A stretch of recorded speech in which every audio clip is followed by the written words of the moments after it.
8 दिन है आईसीयू पड़ी जदि कोमार थिला जदि 8 दिन पर जदि लास्ट जदि रिकवरी करथला ताले 24 घंटा भीतर के मरीगला एटा जानी से माने मार देइछंती आ मिछरे बेकार अलगा इश्यू करछन। आज्ञा मो ना विकास कुमार सामंतराय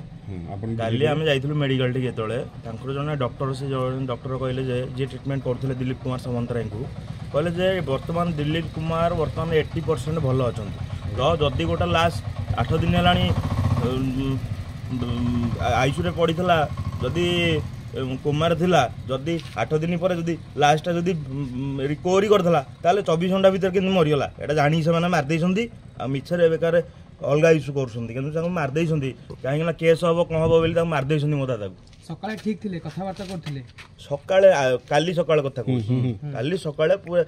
कथावार्ता होइछंती मो ना अमक मो बापा ना अमक सब कहले तो राति रे किंतु मरीगले केमती ऑक्सीजन सडन बंद हेला 7 दिन लानी बंद हे नथला हार्ट चलता आज भी बंद है कौन अभियोग मारी आज्ञा आमर ये मोर ये आम